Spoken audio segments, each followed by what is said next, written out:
নমস্কার দর্শক বন্ধুরা, মোটিভেশনাল শ্রীমন্ত চ্যানেলে আপনাদের জানাই সুস্বাগতম।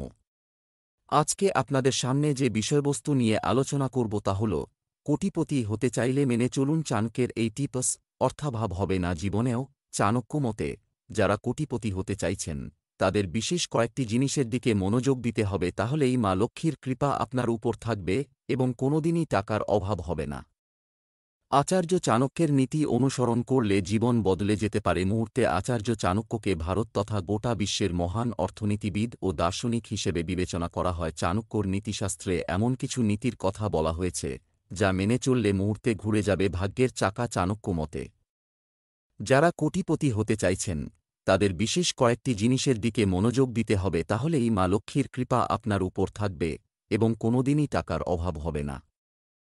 চাণক্যের মতে, কোটিপতি হতে চাইলে গুরুত্বপূর্ণ বিষয়গুলির দিকে নজর দিতে হবে। সবার প্রথমে টাকা বিনিয়োগ করার সময় খেয়াল রাখতে হবে নিরাপদ জায়গায় বিনিয়োগ করতে হবে। চাণক্য নীতি অনুসরণ করে প্রজন্মের পর প্রজন্ম সাফল্যের পথে এগিয়ে চলেছেন। তিনি একাধারে ছিলেন রাজু উপদেষ্টা, অর্থনীতিবিদ, দার্শনিক, তেমনি ছিলেন শিক্ষক ও সুবিচারক। চাণক্য কেবল রাজনীতি নিয়েই সকলকে উপদেশ দেয়নি, বরং মানবজীবনে নতুন দিশা দেখিয়েছেন।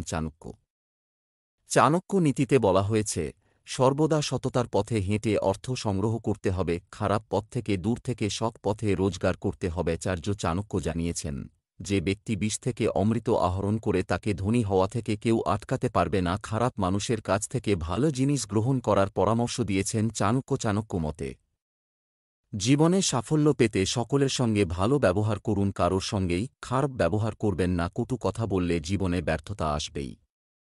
চাণক্য আরও বলেছেন, কঠোর পরিশ্রমী কোটিপতি হওয়ার আসল চাবিকাঠি। পরিশ্রম ও আন্তরিকতার সঙ্গে কাজ করলে মা লক্ষ্মী সন্তুষ্ট হন এবং তাদের জীবনে অর্থের অভাব হবে না।